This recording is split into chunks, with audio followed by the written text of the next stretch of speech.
Hello बच्चों, आज हम सीखेंगे वेव्स के बारे में, वेव मोशन के बारे में बात करेंगे। बेसिकली वेव्स होता क्या है? तो वेव्स आर द डिस्टर्बेंसेस।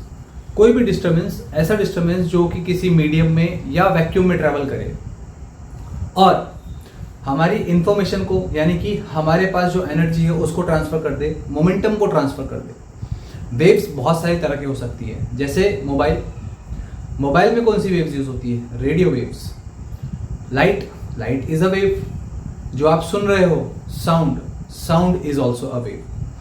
तो वेव में क्या होता है कि हम एक जगह से दूसरी जगह पर हमारी एनर्जी को, मोमेंटम को, या हम कह सकते हैं इंफॉर्मेशन को पहुंचाते हैं, but without transferring the mass.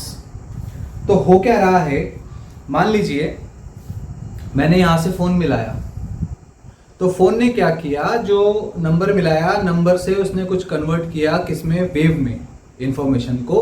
और वो वेव गई टावर के पास, सैटेलाइट के पास, जैसा फोन है वैसे, और फिर वो दूसरे टावर से दूसरे मोबाइल पे या जो भी कॉर्डलेस मेरे पास सिस्टम होगा उसके पास जाएगी। तो ये वेव के थ्रू हो रहा है सब काम। आप जो सुन पा रहे हो वो वेव्स के थ्रू है। तो ये सब क्या है? वेव्स। लाइट देख पा रहे हो तो वेव्स के थ्रू देख पा रहे हो, क्योंकि लाइट भी क्या है? एक वेव है। तो मोर और लेस हमें क्या समझ में आया कि जो वेव है, वेव एक तरह से एक मोड है एनर्जी ट्रांसफर का, और हम कह सकते हैं मोमेंटम ट्रांसफर का, या हम कह सकते हैं इंफॉर्मेशन ट्रांसफर का, जिसमें कि मास का ट्रांसफर नहीं हो रहा है एक प्लेस से दूसरे प्लेस पे। अब बात करें वेव्स की, तो वेव्स बहुत सारे तरह की होती है। जैसे कि अगर मैं टाइप्स लिखता हूं, तो कुछ वेव्स होती है जिन्हें कहा जाता है मैकेनिकल वेव्स। तो मैकेनिकल वेव्स क्या होती हैं? वो वेव्स जिनको चलने के लिए मीडियम की रिक्वायरमेंट होती है। जैसे कि मान लीजिए साउंड वैक्यूम में ट्रैवल नहीं कर सकती है, या मान लीजिए गिटार में जो स्ट्रिंग जो होती है उसमें जो वेव बनी, वो वेव, उसको चलने के लिए क्या चाहिए? मीडियम चाहिए। एक मैटर वेव होती है, उसको चलने के लिए मीडियम चाहिए। तो कुल मिला के मैकेनिकल वेव्स वो होती है जिनको ट्रैवल करने के लिए मीडियम की रिक्वायरमेंट होती है। मान लीजिए मैंने एक रस्सी वहां वॉल पे बांधी और उसका एक एंड मैंने पकड़ लिया और ऐसे थोड़ा सा खींच के छोड़ा, तो उसमें एक वेव बनेगी ऐसे ऊपर नीचे। That wave is matter wave या मैकेनिकल वेव। मैकेनिकल वेव है वो, उसको मीडियम की रिक्वायरमेंट है। साउंड वैक्यूम में नहीं चल सकता, तो मीडियम की रिक्वायरमेंट है। स्पेस में जब हमारे कोई भी एस्ट्रोनॉट जाते हैं तो वो अलग तरह का सूट पहनते हैं, उसमें माइक लगा होता है, ऑक्सीजन होता है, बहुत सारे प्रोसीजर उसमें होते हैं। तो वहां पे साउंड ट्रैवल नहीं करता है वैक्यूम में। जब आउटर स्पेस में वो जाते हैं, अपने शिप से बाहर जाते हैं, स्पेसशिप से बाहर या आईएसएस से बाहर जाते हैं, तो वहां पे साउंड नहीं ट्रैवल कर सकता, तो माइक की रिक्वायरमेंट होती है। स्पेस सूट के अंदर माइक होता है, स्पेस सूट के अंदर हवा होती है, तो वो बोलते हैं, माइक के थ्रू ट्रांसफर होकर के जहां पर भी उनको ट्रांसमिट करना होता है वहां जाती है। अब देखिए, अगर मान लीजिए साउंड वैक्यूम में ट्रैवल करता तो क्या होता? हम सब बहरे हो सकते थे, क्योंकि स्पेस में इतने सारा शोर शराबा हो रहा है, इतने धमाके हो रहे हैं, जैसे सन पे तो भयंकर धमाके हो रहे हैं, तो वो सब आवाज हमारे तक आती और हम बहरे हो सकते थे। हो सकता है हमारे कान ही डेवलप नहीं होते। चलिए खैर आगे चलते हैं। तो मैकेनिकल वेव का एग्जांपल मैं लिख देता हूं, साउंड। सिंपल। तो मैकेनिकल है तो ऐसी वेव जो वैक्यूम में चल सके उसे नॉन मैकेनिकल वेव कहते हैं। नॉन मैकेनिकल, तो ऐसी वेव जो वैक्यूम में चल सकती है, जैसे कौन सी? लाइट, प्रकाश। लाइट सन से अर्थ तक आती है, ठीक है?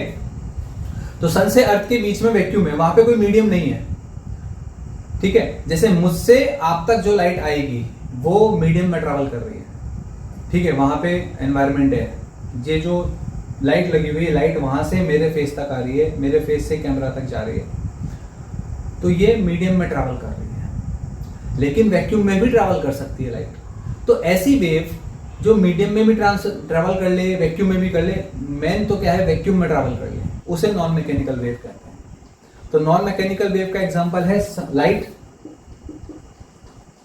लाइट ले लो, एक्सरे ले लो, या रेडियो ले लो, तो ये सब जो वेव्स हैं, इंफ्रारेड, ये सब वेव्स जो हैं, ये सब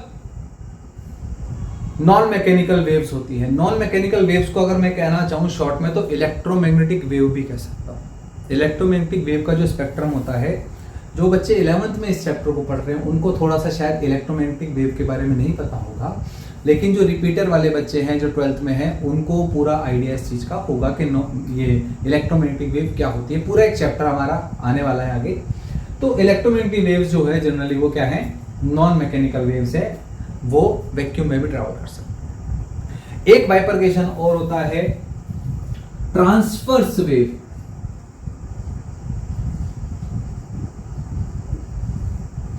ट्रांसवर्स वेव्स वो वेव जिनमें मीडियम जो है, जैसे मान लीजिए यहां से एक वेव गई है, अब ये जो मीडियम का पार्टिकल है ये ऐसे ऑसिलेट करेगा और वेव ऐसे जा रही है, तो ये वेव प्रोपगेशन हो गया और ये ऑसिलेशन हो गया, ऑसिलेशन ऑफ मीडियम। अब इसका एग्जांपल देता हूं मैं। मान लीजिए गिटार की बात करें तो मेरे पास एक छोटा सा यूकेलेले है, इसकी बात करें तो देखिए इसमें जो वेव, ये अगर हम इस स्ट्रिंग को वाइब्रेट कराते हैं तो ये स्ट्रिंग अप डाउन इस तरह से वाइब्रेट होती है, ठीक। लेकिन जो एनर्जी है वो यहाँ से इस पॉइंट पे अगर मैं इसको वाइब्रेट करा रहा हूँ तो उधर ट्रैवल कर रही है और इधर भी ट्रैवल कर रही है। बाद में इसी का एग्जांपल लेके मैं आपको स्टैंडिंग वेव बनाना भी सिखाऊंगा।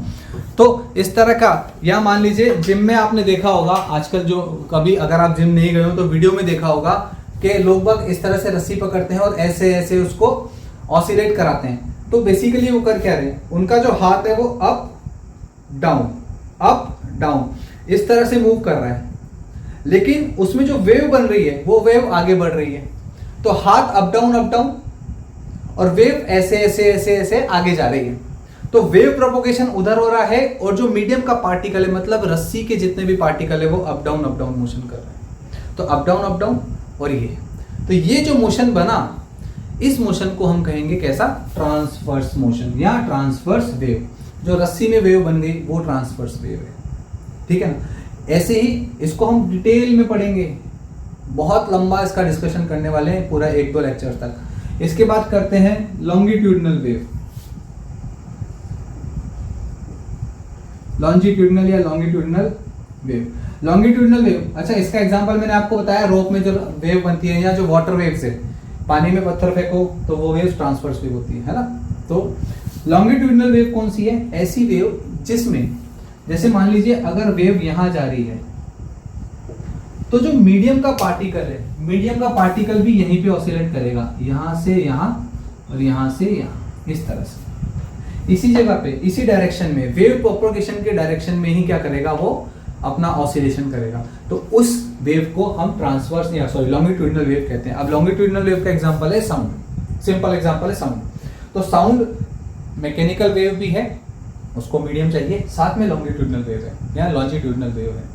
Longitudinal mechanical wave is sound. Light की बात करें या हम लोग इलेक्ट्रोमैग्नेटिक वेव्स की बात करें तो नॉन मैकेनिकल और ट्रांसवर्स होती है, ठीक है।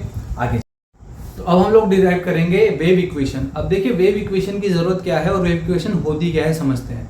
जब हमने बात की थी एसएचएम की, सिंपल हार्मोनिक मोशन की, तो हमने एक पार्टिकल की बात की थी जो ऊपर जाके नीचे आ रहा था, इस तरह से वो अपना ऑसिलेशन कर रहा था। और हमने कहा कि जो y है a sin ओमेगा t है, ठीक, यानी कि y is a function of time. Time क्यों, क्योंकि एक ही पार्टिकल है, ठीक है ना। मान लीजिए मेरे क्लास में 4 बच्चे हैं, ठीक है, तो मुझे चारों का पता करना पड़ेगा कि पहला बच्चा 1 बजे कहाँ था, 2 बजे कहाँ था, 3 बजे कहाँ था, 4 बजे, दूसरा, तीसरा, चौथा, सारे बच्चों का। अगर एक ही बच्चा है मेरी क्लास में तो मुझे टेंशन लेने की जरूरत ही नहीं है कि वो कब, बस मुझे पता करना है कब, ठीक है ना। कौन पता नहीं करना कि कौन, ठीक है ना।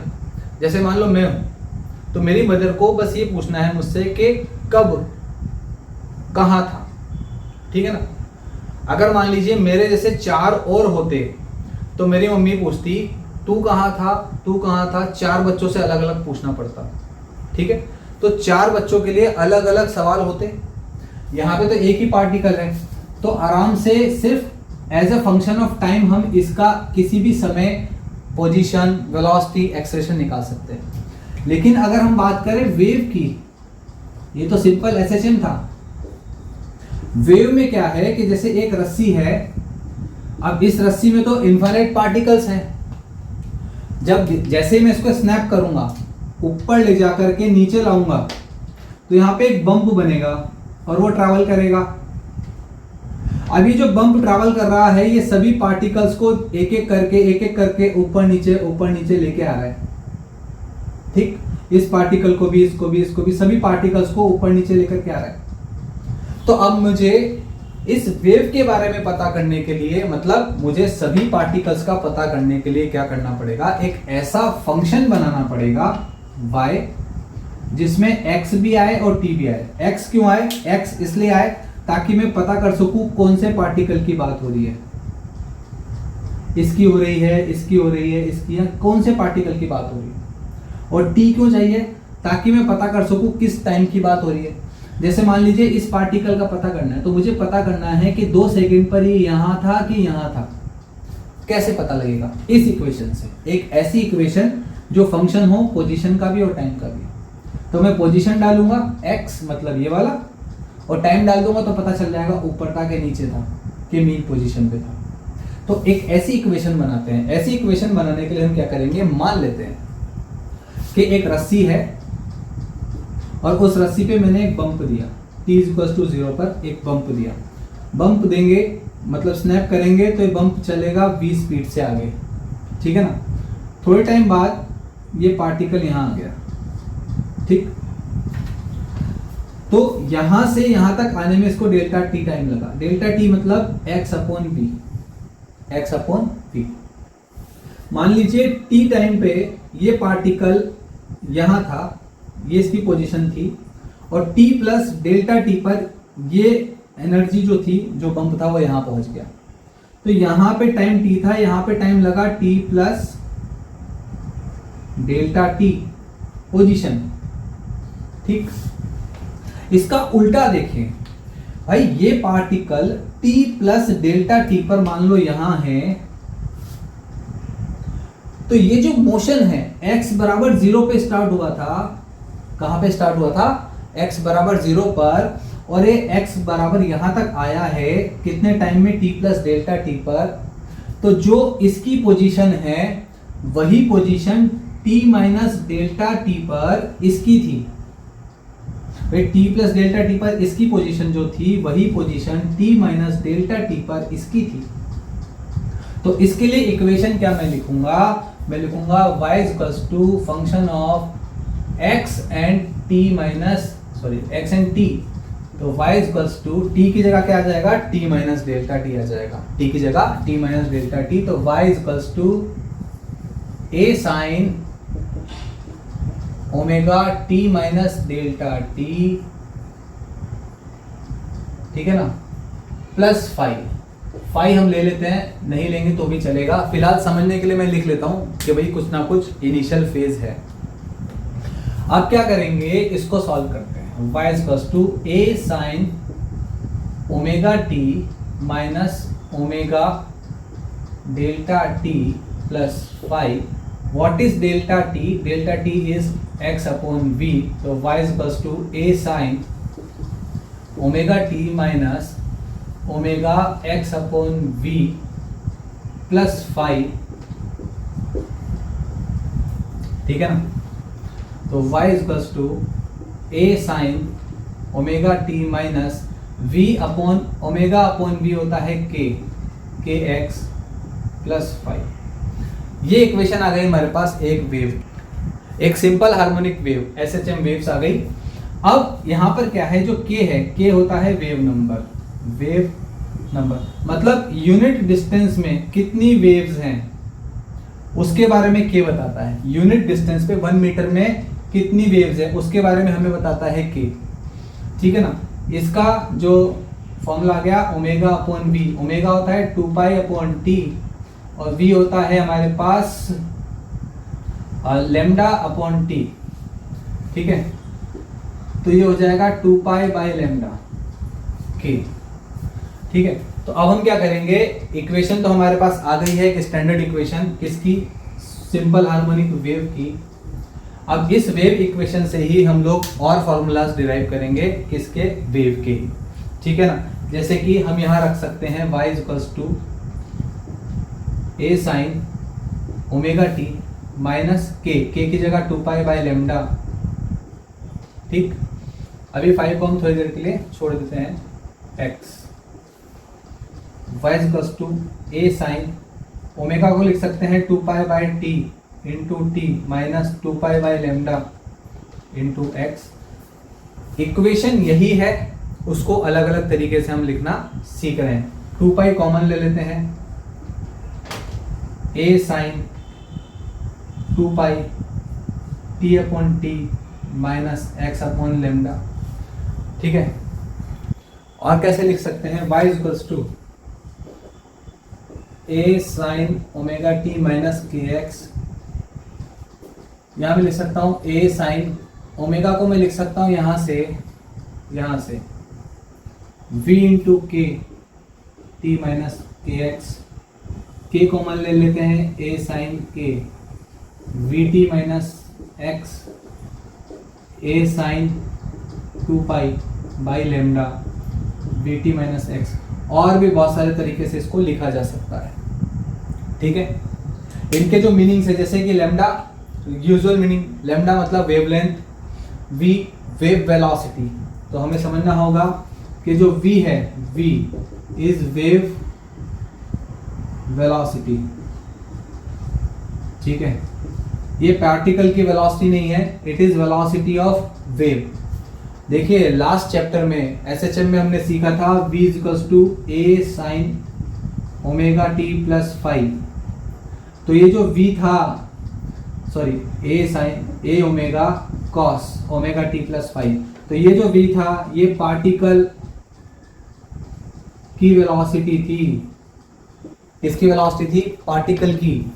ये जो वेलोसिटी है ये वेव की वेलोसिटी है, ये हमें याद रखना है, भूलना नहीं है। ये पार्टिकल की वेलोसिटी है, उसको हम दोबारा डिराइव करेंगे। ये है पार्टिकल की पोजीशन, ठीक है ना, किसी x डिस्टेंस वाले पार्टिकल की पोजीशन किसी t टाइम पर, x पोजीशन t टाइम पर। ये है y कोऑर्डिनेट ऊपर नीचे, ठीक है ना। ये दाएं बाएं x हो गया, टाइम हो गया t, ऊपर नीचे हो गया y। तो बेसिकली ये इक्वेशन बताएगी कोई पार्टिकल मेन पोजीशन से कितना ऊपर या नीचे है t टाइम पर। चलिए इसके बारे में दोबारा डिस्कस करेंगे, बट कंफ्यूज मत होना। तो वेव वेलोसिटी क्या हो गया, v इक्वल्स टू, देखिए अगेन यहां से हम निकाल सकते हैं v बराबर ओमेगा बाई के। तो मैं इसको लिख सकता हूं, ओमेगा क्या होता है, coefficient of t upon coefficient of x। ये हमारे पास वेव की वेलोसिटी आ गई। Wave velocity, sound wave, light wave, string में जो वेव होती है, वाटर वेव जो होती है, उसकी वेलोसिटी का फॉर्मूला है, याद रखना है, भूलना नहीं है। Velocity of wave x upon t कह सकते हैं इसको, ठीक है। और ये वेव वेलोसिटी है, ये आ गई पोजीशन। अब निकालते हैं हम आगे की बात समझते हैं। चलिए एक क्वेश्चन करते हैं पहले छोटा सा, फिर आगे की बात समझेंगे। मान लीजिए कि एक इक्वेशन हमारे पास आई है, y equals to 0.2 sine 3 pi t minus 2x plus pi by 6। अब इसमें हमसे क्या क्या पूछ सकता है, हमसे पूछ सकता है एम्पलीट्यूड बताइए, फाई बताइए, ओमेगा बताइए, टी बताइए, फ्रीक्वेंसी बताइए, ठीक है, वेलोसिटी ऑफ वेव बताइए,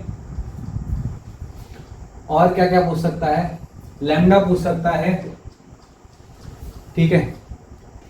तो अब हम यहां से सब कुछ कैलकुलेट करते हैं। सबसे पहली बात ए हमारे पास ये रहा 0.2, ठीक। फिर आएगा फाई रहा हमारे पास पाई बाई 6। ओमेगा कंपेयर करेंगे ए साइन ओमेगा टी, ओमेगा की जगह 3 पाई। फिर निकालना है टाइम पीरियड, तो ओमेगा होता है 2 pi by t is equal to 3 pi, तो टी आ जाएगा 2/3 सेकेंड्स। ठीक है। फ्रीक्वेंसी होता है 1 टाइम पीरियड यानी कि 3/2 हर्ट्ज फ्रीक्वेंसी आ गया। Wave velocity coefficient of T upon coefficient of x, t के साथ कौन मल्टीप्लाई हो रहा है 3 पाई और एक्स के साथ कौन मल्टीप्लाई हो रहा है 2 मीटर पर सेकेंड। ठीक है। उसके बाद आता है लैम्डा, तो लैम्डा होता है के 2 पाई बाई लैम्डा, तो लैम्डा आ जाएगा 2 पाई बाई के, 2 पाई बाई के, 2 पाई की जगह 2 पाई और के की जगह होता है के 2, तो आ जाएगा पाई मीटर। तो इस तरह से क्वेश्चन हमने पूरा सॉल्व कर लिया, सिंपल।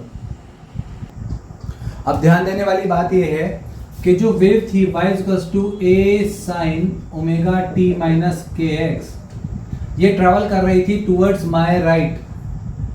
ठीक।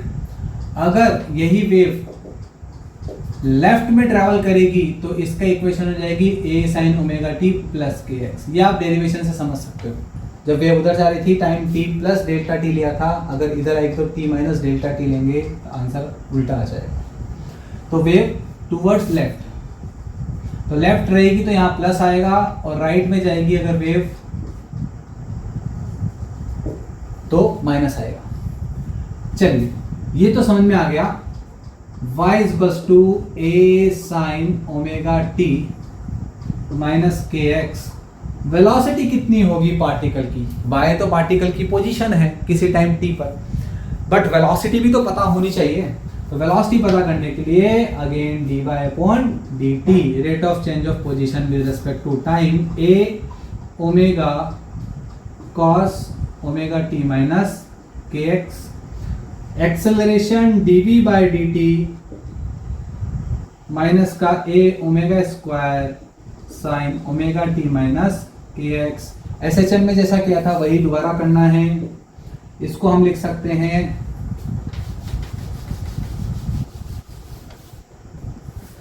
क्या लिखा था, omega √a² minus y square, इसको हम लिख सकते हैं माइनस का ओमेगा स्क्वायर y। ठीक है, क्लियर है। चलिए अब एक क्वेश्चन और करते हैं अच्छा सा। तो क्वेश्चन कुछ इस तरह से है, हमारे पास y है 0.05 sin π/2 10x - 40t - π/4 मीटर्स में। अभी कह रहा है लैम्डा v और वेव वेलोसिटी बताओ, उसके अलावा बताओ velocity of acceleration of particle. तो यहाँ पे तो वेव की वेलोसिटी है, ये वेलोसिटी है पार्टिकल की। कब बताना है, x = 0.5 सेकेंड पे, टाइम बराबर 0.05 सेकेंड पे। सॉल्व करते हैं। तो सबसे पहले हमें लैम्डा, इसको थोड़ा सिंप्लीफाई कर लेते हैं। y = 0.05 साइन π/2 को अंदर मल्टीप्लाई करेंगे तो आ जाएगा 5πx माइनस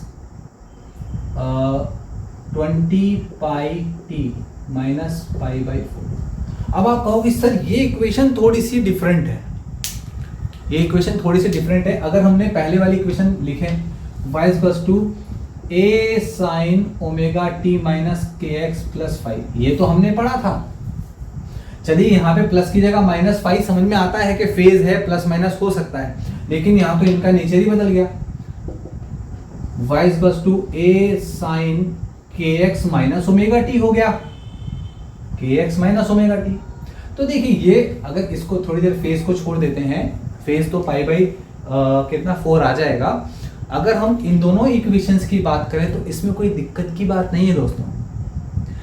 यहाँ पे और यहाँ पे दोनों वेव की इक्वेशंस हो सकती हैं, ठीक है। दोनों में डिफरेंस क्या है, दोनों में डिफरेंस है फेज का। कितना फेज है, पाई का, ठीक है ना। देखिए साइन में अगर थीटा की जगह माइनस थीटा होगा तो पाई का फेज है, बस, और कुछ भी दिक्कत नहीं है। इक्वेशन दोनों वेव को ही रिप्रेजेंट कर रही है। आप इवन ऐसा भी लिख सकते हो y = a sin omega t minus के एक्स बराबर minus of this a sin के एक्स माइनस ओमेगा, बस कोई दिक्कत नहीं है, सेम है। चलिए अब आगे चलते हैं। अब हमें कुल मिला के सब पता चल ही गया है। ये हमारे पास k आ गया, ये हमारे पास ओमेगा आ गया। तो k is equals to 5 pi है ना, ठीक है, k is equals to 5 pi, तो 2 pi by lambda is 5 pi, तो lambda is equals to 2/5 lambda आ गया। और हमें क्या चाहिए, फ्रीक्वेंसी निकालने के लिए सबसे पहले टाइम पीरियड निकालते हैं। ओमेगा अपने पास है 20 पाई यानी कि 2 पाई बाय टी, पाई से कहेगा टी बराबर 1/10 सेकेंड्स, तो फ्रीक्वेंसी आ जाएगा 10 हर्ट्ज। उसके बाद wave velocity coefficient of t to the coefficient of x, t के साथ मल्टीप्लाई हो रहा है 20 पाई और x के साथ मल्टीप्लाई हो रहा है 5 पाई, 4 मीटर पर। तो ये तो बात हो गई वेव की, लैम्डा भी वेव का होता है, ठीक है, फ्रीक्वेंसी पार्टिकल की, टाइम पीरियड पार्टिकल का, और वेलोसिटी वेव की। अब आगे क्या पूछा है, उसने कहा पार्टिकल की वेलोसिटी बताओ, पार्टिकल का एक्सेलरेशन बताओ। तो हमें वो भी पता है, पार्टिकल की वेलोसिटी का फॉर्मूला होता है A omega cos omega T minus के एक्स, सही है। या यहां पे इस हिसाब से दे रखा है, इसको अगर मैं डिफरेंशिएट करूंगा, इस इक्वेशन को इसको डिफरेंशिएट करूंगा तो ए ओमेगा तो आएगा इसे के एक्स माइनस ओमेगा टी लिख देंगे, कोई दिक्कत की बात नहीं है, ठीक। माइनस का π/4 है अपने पास फेज, ठीक है, ये π/4, तो इसको चलने देते हैं बेचारे को, 5 भी लिख देते हैं, कितना है π/4। तो वेलोसिटी आएगी ए की जगह 0.05, ओमेगा कितना था, ओमेगा 20 पाई, कॉस की जगह कॉस के भैया 5 पाई, एक्स की जगह तो एक्स रहेगा माइनस ओमेगा अगेन कहाँ गया 20 पाई, टी की जगह, अरे यहां से ही लिख सकते हो ओमेगा टी तो सेम ही रहेगा, माइनस का π/4, बाकी कुछ बदलने वाला है नहीं, इसको मल्टीप्लाई कर देंगे, हमारे पास वेलोसिटी आ गई। चलिए वीडियो को पॉज करके एक बार एक्सेलरेशन निकालने की कोशिश कीजिए, मैं बताता हूं एक्सेलरेशन कितना होगा। एक्सेलरेशन होगा minus omega square y, omega मतलब 20 पाई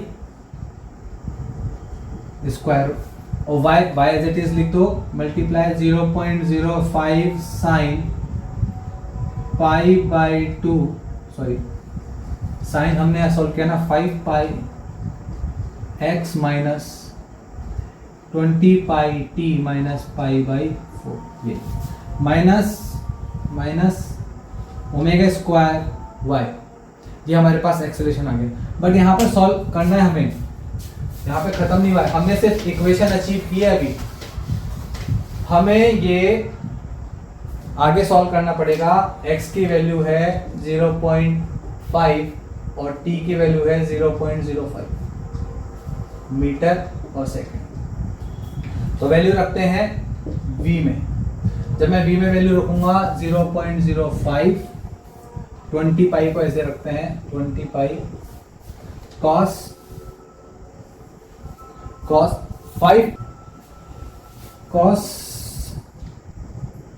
5 पाई इंटू x कितना है 0.5 यानी कि 1/2 कर देता हूं, माइनस 20 पाई t कितना है 0.05, तो इसको लिखूंगा 5/100